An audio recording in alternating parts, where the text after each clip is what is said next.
Hi everyone, I'm Kaikai. So finally you got a real person on the stage for tonight.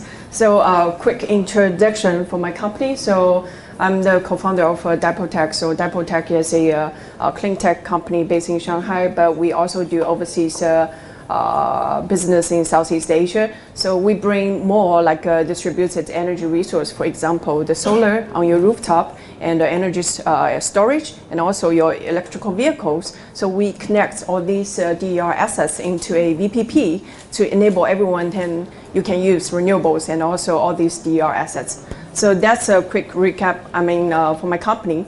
So for myself, this is me before. So I've been playing jazz drumming for over 25 years. And I major in English literature and French. So I don't code. Even in a tech startup, I don't code. And also I have a very long volunteer life in Chiang Mai and Nepal and Shanghai. And also I'm very passionate to crypto and blockchain. So I invested Bitcoin when I was in college. So that's all about me before I have my own startup. And then that's me. So you see the biggest difference is I changed my hairstyle because in energy sector, for me, like previous picture, you see, I'm kind of just a little kid in front of some energy corporates because, you know, all the people in the energy sector, they are kind of very slow and they are a bit close compared to other sectors, and they are not willing to embrace some new things in their business. So that's why when I met a lot of people in energy sector, when I had meetings, they all say they feel like I'm a kid of themselves. So that's why I changed my hairstyle, and now I've been a clean tech entrepreneur since 2016, and that's my second company. And I also selected as a woman in Renewables Asia in 2018. And also I helped the company get the 2019 Thailand ERC energy regulation, the sandbox. And also in the same year, I was selected as Forbes China 30 under 30. And last year, I was shortlisted as a UNEP Low Carbon Lifestyle Challenge. And there is another a lovely guest there. She's also selected as the UNEP Life Change, the championship. So for myself, because I think you've heard a lot of entrepreneur story and expertise, but I'm not major in any code or a management or a financial stuff. I just literally love energy sector. When I was in college, I read a lot of articles about from Elon Musk, his speech, and also a lot of articles overseas. It was saying the biggest paradigm in energy sector is everyone can own their energy resources. For example, now you can own your rooftop. Because you have the rooftop, then you can install the solar, the panel, which means you can be a power plant because you can generate energy, right? And also you can be a transition sector in the energy sector because you have the electrical vehicle, which means you can generate solar energy and then put this energy into the power wall. And at last, you can also drive your electrical vehicle from all these clean energy.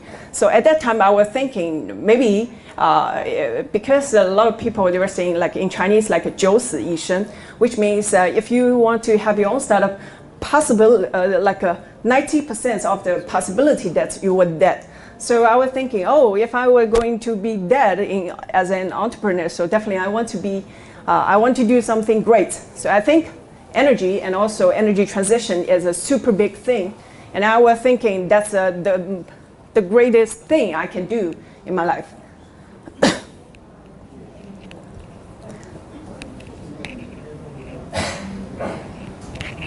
So my first suggestion is you definitely need to spend some time on finding the right people. So I think that's the best picture to showcase the connection and how the relationship in some funding team, because you're like a couple, right? You're hugging and you want to kiss your partner, but all these things are on top of the money and the sacrifice, and a lot of interest. So from a lot of my disaster moments, I had a lot of fights with my partners. So that's why I have my own startup after 3 years, in 2018 and 19, because I want to divorce with my first partners. So what's the thing going on is a lot of people, they're living in their mind. They're saying, oh, I want to do something and I can do something, but it seems like it's just only bullshit. They cannot place something on the ground. And when you're in the startup, every day you are trying to fix some actually you are just trying to fix some problems every day. You are not like some great entrepreneur. You are not superstar. You just go to the office, and a lot of people, they will ask you, hey, we want to fix this and A to Z. And so that's all the bullshit. That's all the shit you have to fix every day. So, but a lot of people, they're thinking, I'm the superstar. I'm the entrepreneur, so I'm very great, but they cannot really operate something on the ground. So that's why I divorced with my first partner, because he's always bullshitting. So I think, definitely you will meet someone in this event, they're good at bullshit. But if you really want to find someone to be your partner, you definitely need to go date with her or go date with him. Then spend a few months, and if it's possible, you just go some trips and go some meetings with him or her and set up some KPI and set up some goals to reach out the goal together. If you cannot reach out the goal, then just pass. You can just use the Tinder, next one and next one. But make sure you have to spend majority of your time to find your partner, because you can name all the biggest and the great companies in the world. They are not solo. They are not solo founder. They have their co-founders, and some of their teams, they even have great teams with 3 to 5 people. So don't think yourself you are a good solo founder and you can handle all the things well. So you definitely need someone else who can help you to fix some problems. So that's my first suggestion.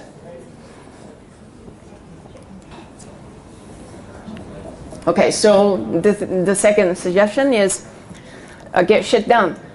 So that's something I also mentioned in the last part, is my biggest experience, and I think also the happiest moment in my life. It's just last year, because last year I was totally stuck in because of the COVID situation. Previously, I had flights and also trips into Singapore and Thailand and Philippines every 2 weeks or even every week. So last year, I get stuck in the office. I stay with my team in the office together, and just in the springtime, maybe in April, we closed the investment, and I went to the bank, and then I head back to my office, and then I talked to my teammates. And in the afternoon, we have some meetings, and around 7 p.m., I'm off back home. And when I get back home, I was really feeling that's very, very happy for me, because as an entrepreneur, you are always be forced to do something. For example, if you are sitting in front of your computer, someone just knock off your office saying, hey, we have something to do, blah, blah, blah. Can you do A or B or C to me? And then you have to spend some time thinking, oh, maybe A or C. Okay, maybe after another 30 minutes, someone just call you saying, oh, blah, blah, blah, can you help us, blah, for what? And so you're seeing every day as a founding teams, you are always be forced to do something. You are not want to do something. So spending your time in your with yourself, and also spend the time with the team, is very precious to the founders, because you will always see in most of the startups and corporates, even corporates, you cannot always see the management team. They're always out of their offices. So it's very rare, and for me, I really think it's very precious to stay with my team, and because they're really doing something, and they can give me the best feedback I can ever have for the product, for the business.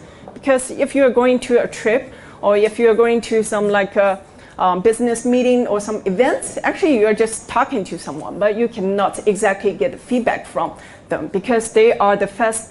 They only just met you for maybe once or twice, or just just like today, I just met you for the first time. So you cannot provide me the feedback for company and my business and also my product, right? We can just get some intro and connection. But the team in the office is the best people to offer you what you should do and what the problems we have to fix. So I think according all these my experience, I found like first is like spend the time with your team, and also it just make the uncertainty into certainty, because like a lot of people, when we are hiring people, the first requirement I have to the candidate is are you a people love to embrace these uncertainties? Because in a startup, every if you check your KPI and OKR every quarter, you will see you are changing every quarter or even every month or every day. Because it's a startup, you have to do something very quick, and even for a mistake, you are going to make some mistake in a very quick time. If not, you are dead, because other competitors or even some big corporates, they can just throw millions and build up a team for 50 people. So you don't really have any edge compared to your competitors. So you have to be very fast. You have to be fast to make mistake and fast to make these uncertainties into certainty. So if our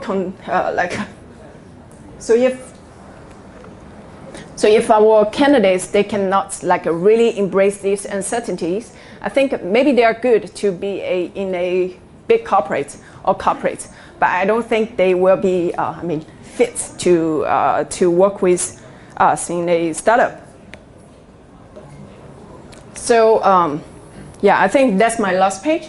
Is experience is always the best gift, because according to all my experiences, even our company is still very young, and we are not going there to my ultimate goal. But at that moment, currently, I've known a lot of people, and also I made a lot of connection. This connection, not only I got the WeChat. It's just if you really have some problem, if you really want to do something, initiate something, these people will be definitely on board with you and support you, no matter what's your, what's current status. So I think experience, to have my startup is not my goal, because I think to have all these experiences is my goal. Then you can meet the right people and you get the right idea, then definitely you will have a very great startup. So, okay, that's my last page. Is I really want to have all your attention to carbon neutrality, because a lot of people, they're saying, okay, we have to do something for the renewables. We have to do something to protect the planets. But to be honest, no one, seldom people or real people really thinking what I can do to save the planet, or what I can do for the carbon neutrality. So. Do anyone have some idea what to do for the carbon neutrality, or to have your own startup about this sector? Just raise your hand. I think we have over 100 people tonight, at least, but we only have 2. So it's very, I think it's very dangerous, because the society and also the financial system is consuming the planet very badly. Everything in the world, we are, because we have the planet, because now we have the plans, we can traveling around the world, and also we can do a lot of factoring to produce whatever we want, the luxury, the consumer goods. But all these actions is on the sacrifice of to endanger our planet. So I really hope once we are in parallel, we are consuming something in the planet to grow our,